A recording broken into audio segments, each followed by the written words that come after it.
Vamos a leer de una manera alternada cuando aparezca allí ya en la pantalla, la nueva versión internacional, Santiago capítulo 1. Vamos a leer del verso 1 hasta el versículo, déjenme ver, vamos a leer todo el capítulo, es pequeño, solamente son 27 versículos. Vamos a buscar Santiago capítulo 1, ahí está. Vamos a leer alternadamente esta porción de la palabra, honrando al Padre, al Hijo y al Espíritu Santo. Santiago, siervo de Dios y del Señor Jesucristo, a las 12 tribus que se hallan dispersas por el mundo, salud. Hermanos míos, cuídense muy juiciosos cuando tengan que enfrentarse a diversas pruebas. Pues ya saben que la prueba de su fe produce constancia. La constancia debe llevar a feliz término ahora, para que sean perfectos e íntegros, sin que les falte nada. Si a alguno de ustedes le falta sabiduría, pídala. Si a alguno de ustedes les falta sabiduría, pídala a Dios y Él se la dará, pues Dios da a todos generosamente, sin menospreciar a nadie. Pero que pida con fe, sin dudar. Duda es como las olas del mar, agitadas y llevadas de un lado a otro por el viento. Quien es así, no piense que va a recibir cosa alguna del Señor. Es inconstante en todo lo que hace. El hermano de condición humilde debe sentirse orgulloso de su alta dignidad. Y el rico de su humilde condición, el rico pasará como la flor del campo. El sol cuando sale seca la planta con su calor abrasador, y así se le cae la flor y pierde su belleza. Así se marchitará también el rico en todas sus empresas. Dichoso el que resiste la tentación, porque al salir probado recibirá la corona de la vida que Dios ha prometido a quienes lo aman. Que nadie al ser tentado diga es Dios quien me tienta, porque Dios no puede ser tentado por el mal, ni tampoco tienta a nadie.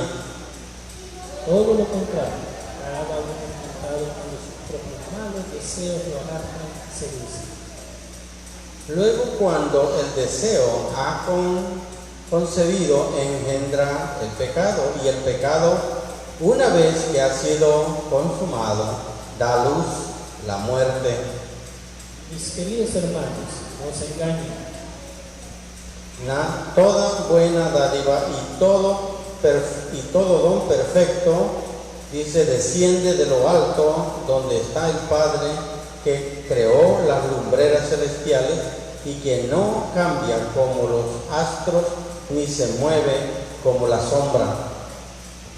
Por su propia voluntad nos hizo nacer mediante la palabra de verdad, para que fuéramos como los primeros y mejores frutos de su creación. Mis queridos hermanos, tengan presente esto: todos deben estar listos para escuchar y ser lentos para hablar y para enojarse. Pues la ira humana no produce la vida justa que Dios quiere. Por esto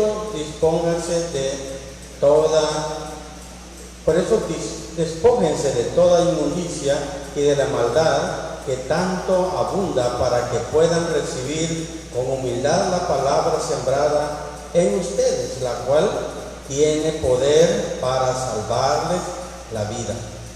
No se contente solo con escuchar la palabra, pues así se engañan ustedes mismos. Lleven la práctica. El que escucha la palabra pero no la pone en práctica es como el que se mira al rostro a un espejo Y después de mirarse, se va y se olvida el Señor como es. Pero quien se fija atentamente a la ley perfecta que da libertad y persevera en ella, no olvidando lo que ha oído, sino haciéndolo, recibirá bendición al practicarla. Si alguien se cree religioso, pero no le pone freno a su lengua, se engaña a sí mismo y su religión no sirve para nada. Todos juntos. La religión pura y sin mancha delante de Dios nuestro Padre es esta: atender a los huérfanos y a las viudas en sus aflicciones y conservarse limpio de la corrupción del mundo. Padre, te damos gracias, te alabamos y te bendecimos por tu palabra. Te pedimos, buen Dios, que nos dé sabiduría del cielo para poder entender tu palabra que ha sido revelada. Te pedimos, Señor, que cada uno de los que estamos aquí presentes, Señor, podamos entender ese mensaje, Señor, que hace 2000 años tú enviaste, Señor, para la iglesia primitiva, que también es para nosotros hoy en día, porque tu palabra, Señor, es para siempre. Gracias infinitas te damos, Dios del cielo, porque hasta aquí tu mano poderosa y tu brazo extendido ha estado, Señor, con nosotros. Te damos gracias por mi hermano Vidio, Señor, porque tú lo cuidaste, Señor. Gracias porque lo libraste, Señor, de ese accidente. Te pido, Padre, que tú seas protegiendo a cada familia aquí representada. Que, Padre, venimos para escuchar de ti, Señor, para escuchar tu palabra, tu consejo. Te pido que nos cuides, Señor, y nos lleves de regreso a casa, Señor, con toda tu bendición. Asimismo te pedimos, Señor, por las luchas diarias, que cada uno libramos, Señor. Reprende al devorador por amor de tu nombre y permite que podamos gozar de tu paz y de tu protección. Asimismo, los que están quebrantados de salud, los ponemos en tus manos, para que tú obres un milagro en sus vidas. Los que padecen de cualquier dolor en el cuerpo, Padre, los ponemos en tus manos, Señor, para que tú, Señor bendito, obres un milagro en sus vidas. Te ruego también por los que tienen problemas en sus hogares, que tú, Señor, seas solucionando y minimizando esos problemas. Padre, que no le digamos, no le demos la espalda a los problemas, sino que los enfrentemos, Señor, en el nombre de Jesús, y así darles fin a cada uno de ellos, y al final terminar victoriosos. Bendice a nuestro pastor Rafael, ahí donde se encuentra, bendice a su familia, cuida de ellos, Señor, que nunca falte tu bendición en sus vidas. Y así por cada hermano, Señor, que no está con nosotros, que está en algún otro lugar, Señor, bendícelo donde quiera que se encuentre, prospéralo, protégelo y líbralo de todo peligro y de todo mal. En el poderoso nombre de Cristo, mi Rey, te lo pedimos todo y te damos las gracias. Amén. Pueden sentarse, amados hermanos. ¿Por qué escogí esta carta para que la meditáramos en ella? Sencillamente, hemos estado estudiando salvación por gracia, hemos estado hablando de la salvación, también de lo que es la redención, la justificación, la santificación, y vemos la teología del apóstol Pablo, que es una teología prácticamente moderna en el aspecto de que cuando se escribió, fíjese bien, cuando se escribió estas cartas del apóstol Pablo, la mayoría de ellas era dirigido a una iglesia gentil. Sin embargo, la carta de Santiago fue escrita y fue una de las primeras cartas que se escribieron antes del año 50 de la era cristiana, cuando la iglesia, la mayoría de los creyentes eran judíos. Los judíos conocían la Torá, conocían el Antiguo Testamento, conocían la ley y los profetas, conocían el libro de los Salmos, mientras que el pueblo gentil no conocía nada. Entonces, cuando leemos la carta de Santiago, nos damos cuenta que como que se contradijera. El apóstol Pablo habla de gracia, el apóstol Pablo habla de justificación por gracia, el apóstol Pablo habla de la santidad y habla de todo un paquete que es un regalo de Dios. Pero si usted analiza la carta de Santiago, se da cuenta que va bien apegada y, como decimos, bien apegada a las escrituras antiguas. Por esa razón, el destinatario de esta carta no es el pueblo gentil. Si usted lee el versículo 1, dice: Santiago, siervo de Dios y del Señor Jesucristo. Desde el momento que él usa este lenguaje, se está utilizando el lenguaje que usaban los judíos. Cuando habla y dice Santiago, siervo de Dios y del Señor Jesucristo. Luego dice, a las 12 tribus que se hallan dispersas por el mundo, salud. ¿A quién está dirigida? No está dirigida al pueblo gentil, está dirigida a Israel, que está esparcido por toda la tierra. Como que dijéramos, a todos los come pupusas que están en el mundo. ¿A quién nos estamos refiriendo? A los salvadoreños. Pero si dijéramos a todos los que comen tacos que están por todo el mundo, ¿a quién nos estaríamos refiriendo? A los mexicanos. Y si dijéramos a todos los que comen arepa en el mundo, nos estamos refiriendo a los colombianos, porque ellos son los que comen arepa. Entonces, cuando el apóstol Pablo habla de las 12 tribus, se está refiriendo del pueblo de Israel. Entonces, nos damos cuenta que son dos destinatarios diferentes, el pueblo gentil y el pueblo judío. Al principio, la iglesia de Jesucristo no empezó con los gentiles, empezó con el pueblo de Israel. Por eso los que creyeron en Jesucristo eran judíos. Primeramente, Jesucristo, nacido en Belén, Efrata, y luego la mayor parte de los discípulos eran galileos. Por eso les dijo el ángel, varones galileos. ¿Y qué era Galilea? Era una provincia de Israel. Era una provincia de Israel, la cual él había escogido. La mayor parte de discípulos que tenía eran de Capernaum, eran de aquel lugar, de las regiones de Gadara y de todos los lugares del mar de Galilea. Entonces nos damos cuenta que la carta a quien va dirigida es a las iglesias, fíjese bien, cristianas, evangélicas, pero que son de origen judío. Entonces es ahí la diferencia y por eso el lenguaje que se utiliza. Cuando, por ejemplo, y con esto quiero que quede bien entendido, usted tiene una niña de 3 años y tiene una niña de 15 años. No va a tratar lo mismo a una niña de 3 años que a una niña de 15 años. Una niña de 3 años, viene la lluvia, ella se quita sus ropitas, solo se queda en calzoncito y sale corriendo y usted la deja y hasta se ve gracioso. Y usted dice, qué bonita mi niña, y la cuida y se pone debajo del chorro y usted la está cuidando. Si una niña de 15 años hace eso, ¿qué es lo que hace usted? Y usted, sin pena, vaya a ponerse ropa. No la deja. ¿Por qué? Porque ella ya tiene conocimiento. Entonces el judío, aquí hay un lenguaje, porque él ya tiene conocimiento. ¿Qué es lo que está haciendo el apóstol? Santiago es el mismo Jacobo, el medio hermano de Jesús. ¿Por qué digo el medio hermano? Porque es hijo de José y María.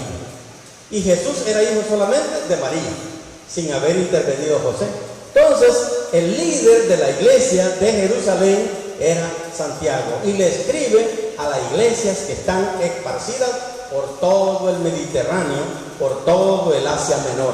Por eso les dice a todas las 12 tribus que se hayan dispersas, sea esparcidas por el mundo. Acuérdense que a esa altura ya había habido una emigración de judíos por todas partes.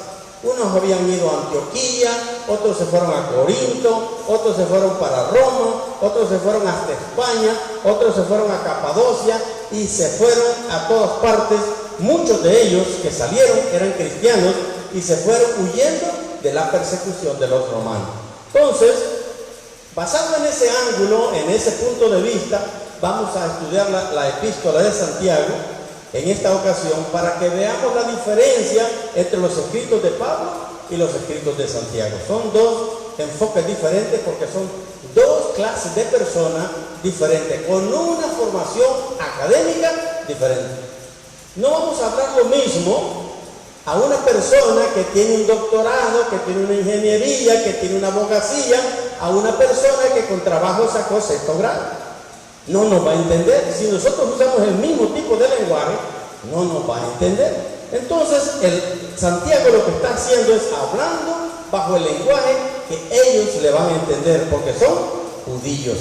Luego dice la Escritura en el verso 2, hermanos míos, considérense muy dichosos cuando tengan que enfrentarse con diversas pruebas, pues saben que la prueba de su fe produce constancia, y la constancia debe llevar a feliz término la obra para que sean perfectos, dice bien, para que sean perfectos e íntegros sin que les falte nada. Entonces estamos hablando que el judío sabe que ese lenguaje que le está escribiendo Santiago ¿verdad? Ellos lo entienden. Ellos han pasado por diferentes pruebas, ellos han pasado por diferentes situaciones, ellos ya vienen de estar bajo el dominio de los babilonios, bajo el dominio de los griegos, bajo el dominio de los medopersas, bajo el dominio de los romanos. Ellos han sido prácticamente conquistados por todos los imperios. ¿Por qué razón? Porque ellos están en la parte, en el ombligo del Mediterráneo. Era una parte crucial donde todos los conquistadores tenían que pasar. Si tenían que bajar a África, tenían que pasar obligadamente por Israel. Si querían ir a Asia, tenían que pasar obligadamente por Israel. Un ejemplo, hoy en día, los barcos que vienen de Asia tienen que pasar obligadamente ¿por dónde? Por Panamá. Llegan al canal de Panamá y ahí tienen que atravesar. Los que vienen del Pacífico y van a ir al Atlántico tienen que pasar por el canal de Panamá. Ese es el ombligo del continente en donde tienen que pasar.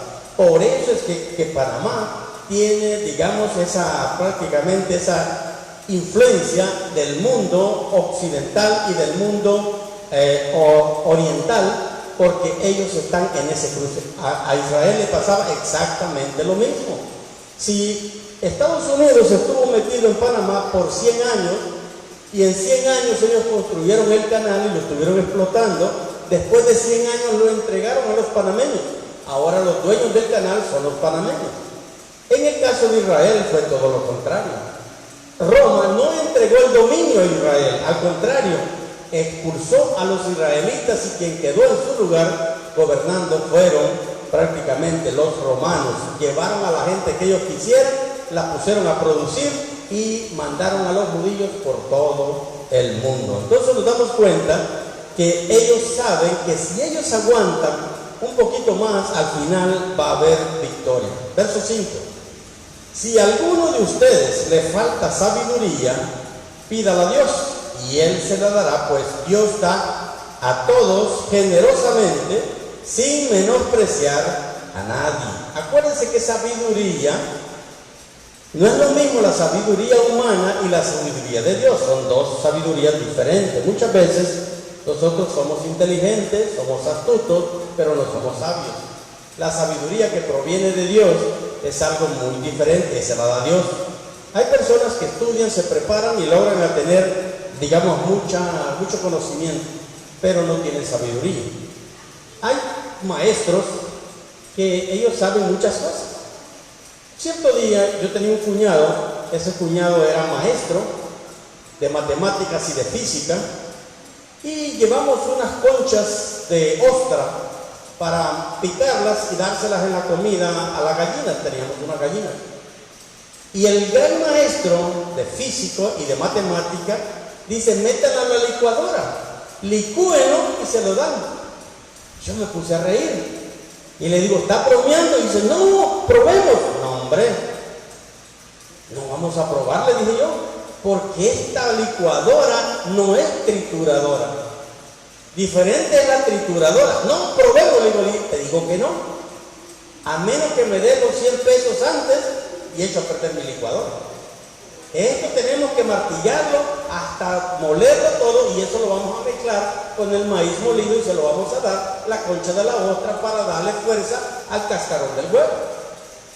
El hombre era muy inteligente como matemático y como físico, pero no tenía sabiduría. Por eso decía mi padre: escuela no quita tonteras, el que tundo es tundo. Eso hay que pedírselo a Dios y Dios se lo va a dar sin reproche. Cierto día estaba un joven cortando un árbol, pero él estaba sentado en la rama que iba a caer y estaba golpeando. Pasa un hombre grande de edad y le dice: muchacho, pásate al otro lado, agárrate de esa rama y corta la rama, porque donde estás te vas a caer. El muchacho no le hizo caso. Él, como ahí estaba confortable, siguió dando. Claro, llegó el momento en que se dio la rama, cayó, y dijo: ese señor tenía razón. Salió a seguirlo y le dice: ¿usted cómo sabía que me iba a caer? El señor solo le quedó viendo y le dice: vas a aprender con los golpes. Ya no le dijo nada, porque él estaba diciendo: pásate al otro lado, allí te vas a caer. Hay sabiduría que la aprendemos con el tiempo, vivir en este mundo. Los perros, Usted viaja, por ejemplo, para Usulután. Usted ve perros grandes que van para la orilla y miran para un lado, miran para otro. Cuando no ven carro, ellos se cruzan. Cuando un perro es pequeño y anda perdido, él no sabe cómo moverse en la calle. Él solo se cruza y ahí lo matan los carros. ¿Por qué? Porque no ha aprendido a vivir en la calle. ¿Sí me estoy haciendo entender? Hay cosas en la vida que uno las aprende viéndolas. Un niño empieza a gatear, el papá tiene una candela ahí para que dé aroma en la casa, el niño quiere agarrar y le dice, no, no lo toques. Y el niño quiere tocar, dice, no, eso quema. El niño quiere otra vez. Por último que lo toca y pega el grito. Y después dice, quema. ¿Cómo lo aprendió? Quemándose. Hay cosas en la vida que se aprenden así. Entonces nos damos cuenta que la sabiduría que viene de Dios es lo mismo. Cuando usted aprende a escuchar la voz de Dios, Dios mismo le va dando sabiduría. Entonces dice la Escritura, en el verso 6, dice de la siguiente manera, pero que pida con fe, sin dudar, porque quien duda es como las ondas del mar, agitadas, llevadas de un lado a otro por el viento. Quien es así, no piense que va a recibir cosa alguna del Señor. Es indeciso e inconstante en todo lo que hace. Mire, hermano, cuando usted confía en el Señor, usted no va a pedir cosas que usted sabe que el Señor no se la va a dar. Allá en el pueblo donde vivimos, han detenido a un señor que es policía y a otros compañeros. Y supuestamente ellos son inocentes de lo que se les acusa. Ayer la iglesia del tabernáculo hizo una excursión a San Miguel para pedir la libertad de estos jóvenes, porque ellos dicen que ellos son inocentes. Yo digo, bueno, si ellos son inocentes, Dios va a permitir que salgan libres. Pero si ellos son culpables y hay cosas, dice, agravantes en su caso, por más que clamen, por más que oren, ellos van a ir a la cárcel. Porque sería un Dios injusto que una persona siendo culpable salga en libertad. ¿Sí o no? Esa es sabiduría. Entonces voy a pedir yo por alguien que yo sé que ha matado a alguien o que ha violado a alguien. ¿Cómo yo voy a pedir decir es inocente cuando yo sé que esa persona ha cometido un delito? Es por eso que hoy aquí en El Salvador se han mandado a hacer cárceles para los policías y para la Fuerza Armada. Ellos no van a una cárcel común, porque si van a una cárcel común los matan adentro. Entonces ellos están donde están los demás policías, los demás de la Fuerza Armada que se han corrompido y han cometido delitos. Hay personas que abusan de su autoridad y por tener un arma y por tener permiso de portar arma, abusan y amedrentan a otro con la pistola. El hecho de tener un arma no quiere decir que le da permiso de sacarla y amenazar a otro con la pistola. Aunque no lo mate, con solo el hecho de sacar el arma, ya es un intento de muerte. Esa persona va a la fiscalía y pone su demanda, es escuchada. Entonces les decimos, si usted es sabio y anda la pistola, anda el arma, sepa usarlo. Es mejor que no andemos nada y no que andemos un arma. Porque si andamos un arma nos sentimos fuertes. Pero si andamos sin arma, no discutimos, disculpa, hasta pedimos perdón o pedimos disculpas, pero cuando andamos un arma sacamos la pistola. Entonces es importante que cada uno de nosotros aprendamos a vivir en este mundo con sabiduría. Acuérdense que la carta está dirigida a los oyentes judíos, pero también es aplicable a nuestras vidas. Si nosotros vivimos este estilo de vida, hermanos, vamos a disfrutar de la gracia de Dios. Dice también el versículo 9, el hermano de condición humilde debe sentirse orgulloso de su alta dignidad, y el rico de su humilde condición. El rico pasará como la flor del campo. El sol cuando sale seca la planta con su calor abrasador, y esta se le cae la flor y pierde su belleza. Así se marchitará también el rico en todas sus empresas. Cuando el apóstol Santiago está escribiendo esta carta, él ve que los ricos no están apoyando la causa de los cristianos, sino que al contrario la están complicando. ¿Por qué? Se han unido para poder, digamos, minimizar la obra del Señor y para poder erradicar el cristianismo. Los ricos en ese entonces no les convenía. ¿Por qué razón? Porque la doctrina de Cristo era igualdad de derechos. Por eso a Jesucristo le llamaron revolucionario. ¿Por qué le llamaron revolucionario? Porque vino a revolucionar lo que creían en ese entonces. ¿Qué creía el judío? El judío creía que si ellos estaban en gracia de Dios, estaban tomados de la mano de Dios, todas sus empresas les iba a ir bien. Pero por eso el Señor les puso una parábola y les habló del rico y Lázaro. Y les dice, había un hombre rico que tenía, dice, banquetes todos los días con esplendidez. Eso solamente, ¿quién lo puede hacer? Un rico. Pero había un hombre muy pobre que comía, dice, comía con los perros que llegaban a comer de las migajas que caían de la mesa del rico. Cuando murió Lázaro, ni lo enterraron.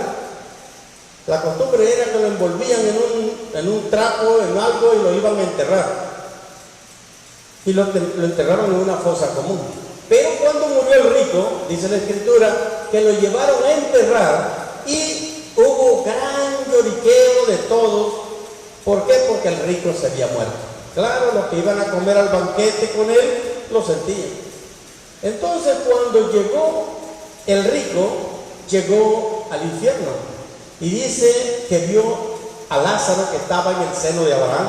Y le dijo, Padre Abraham, haz que venga Lázaro y moje su dedo en agua y me ponga en mi lengua porque me estoy quemando, porque estoy sofocado en este calor. Y le dice a Abraham, no podemos porque hay una cima, hay un gran abismo entre ustedes y nosotros. No podemos ir allá, ni ustedes pueden venir acá. Y él le dice, sí, Padre Abraham, entonces mándalo a la casa de mi padre, porque tengo otros hermanos y no quiero que vengan a este lugar. Y le dice, tampoco podemos ir allá. Allá tienen a Moisés y a los profetas. En otras palabras, allá tienen la escritura, allá tienen la Torá, que la lean, que la aprendan y que la practiquen. Le dice, no, Padre Abraham, pero si se levanta de entre los muertos, entonces van a creer. Dice, aunque se levantara de entre los muertos alguien, nadie va a creer. Y de esa manera, el Señor Jesús les mueve la teología a los judíos, porque los judíos pensaban que el que era rico era porque estaba de la mano de Dios, y que el que estaba bien amolado, pobre, era porque estaba fuera de la gracia de Dios. Y el Señor les dice, no es así. De tal manera que los que vivieron en la época de Jesús, la mayoría de ellos no eran ricos, eran gente humilde, eran gente de escasos recursos. Inclusive él mismo, él no acumuló riquezas, no era dueño de grandes posesiones. Juan el Bautista era un hombre que no tenía ni dónde pasar la noche. Todos los discípulos de igual manera, donde les agarraba la noche y se quedaban. Entonces, por eso que él les dice a los ricos de esta manera. Los ricos, dice, van a marchitarse de la manera que se marchita una flor. En otras palabras, lo que vemos ahorita, hermano, y lo que se veía en ese entonces, en el año 50 de nuestra era cristiana, era que la riqueza es efímera, la riqueza es pasajera, la riqueza no tiene duración, es muy corta. Por lo tanto, cuando nos vamos de esta vida, lo que dejamos son buenos recuerdos o gratos recuerdos. ¿Compartimos con el necesitado o no lo compartimos? ¿Fuimos gente generosa o no lo fuimos? Pero dice la Escritura, aquel que acumula más de lo que necesita, viene a pobreza. ¿Por qué? Porque no podés comer más de lo que te cabe en tu pancita, hermano. Te comes 2 tamalitos y ya no te cabe otro. Un tercero ya quedas y te da acidez. ¿Sí me debo entender? O sea, si tienes 4 tamales y te comes 2, regala los otros 2, porque mañana ya van a estar agrios. Eso es lo que quiere decir la Escritura.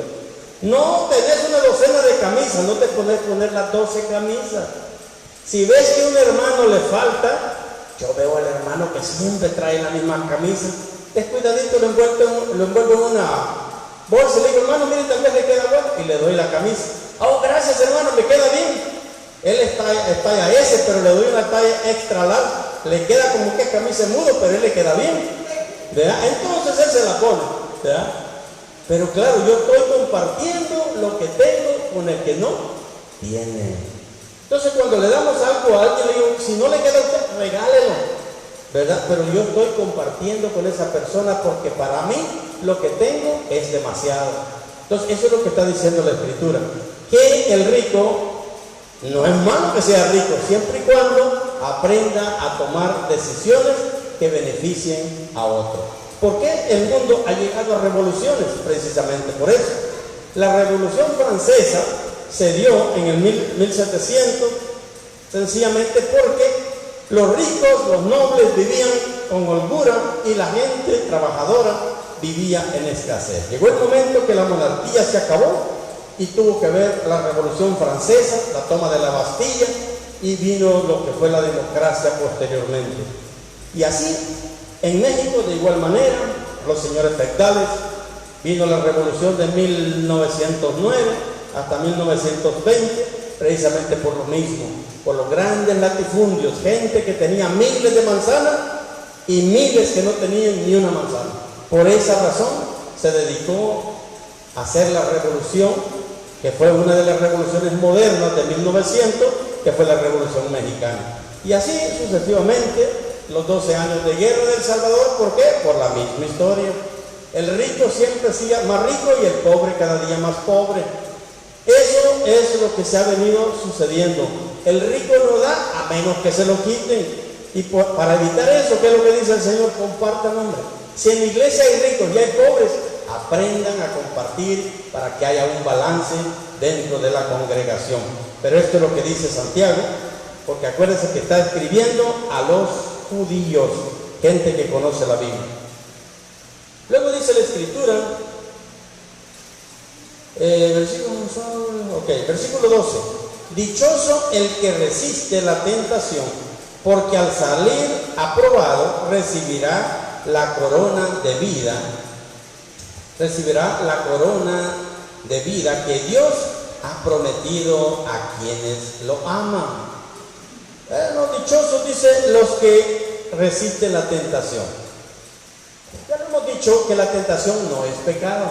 La tentación es el arma que Satanás utiliza para atraernos. Es la trampa, es el cebo. La trampa se puede poner. Cuando yo llegué a la casa donde vivo, había una invasión de ratas, hermanos, que no me dejaban dormir. Si parecían tacuacines. Y empecé a ponerles trampas y empecé a ponerles de todo. Y bueno, tenía que cambiarles el menú, porque ya no les gustaba la tortilla, ya querían comer otra cosa, les ponía queso duro, les cambiaba y les ponía pupusa. Cada día yo les cambiaba, les lavaba la trampa, y hermano, así logré erradicar todas las ratas. Lo mismo hace Satanás con nosotros, nos cambia el menú. Cuando no caemos por un lado, nos prueba otra, y nos prueba otra, y nos prueba otra. Ay de ustedes si se come el bocado. Satanás se prueba de diferentes maneras. Va a probar a mi hermano Mauricio con las mujeres, no, porque él no es mujeriego. Le pone muchachas de 15, de 18 y él solo se ríe. No, yo solo con Esther. ¿Por qué? Porque él es honesto, pues él solamente tiene su mujer. Pero Satanás, como no lo puede tentar por ahí, lo va a tentar por otro lado.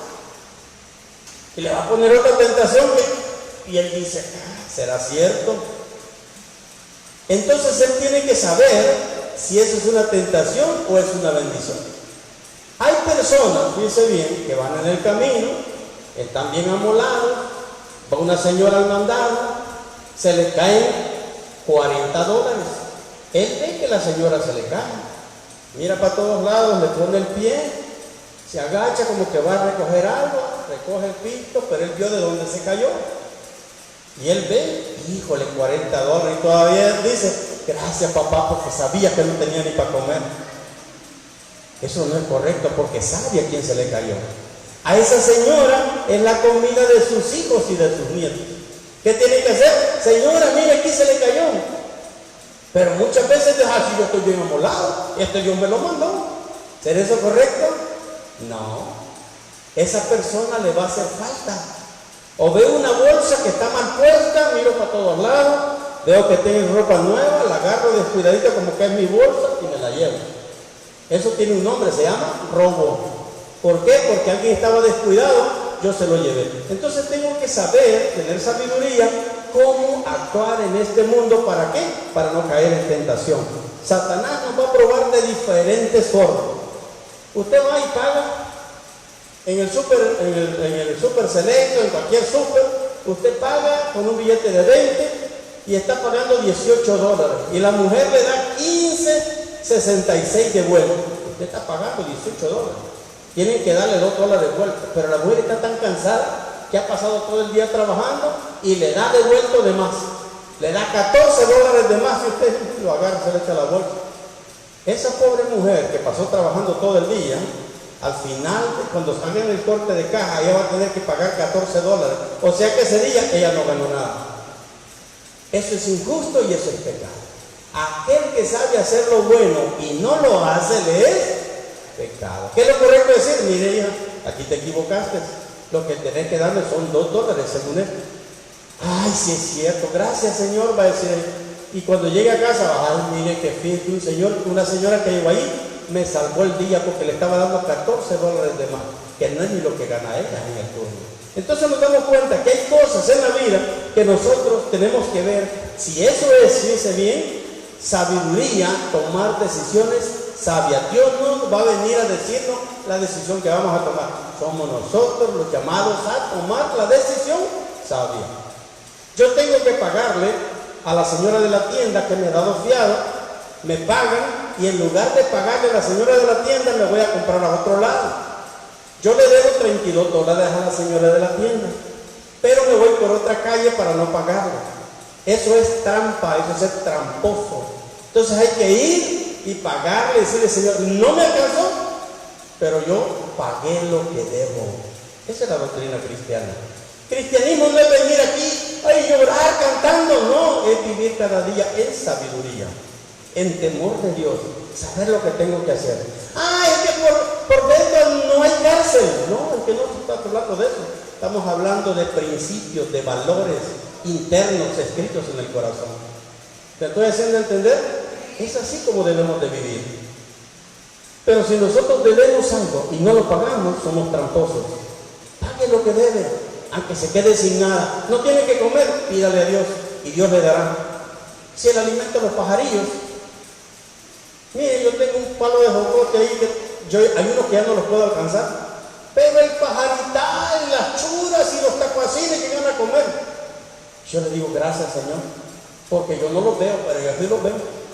Y ahí están las burracas llamándose unas con otras, comiendo, y digo qué bonito, así las alimenta el Señor.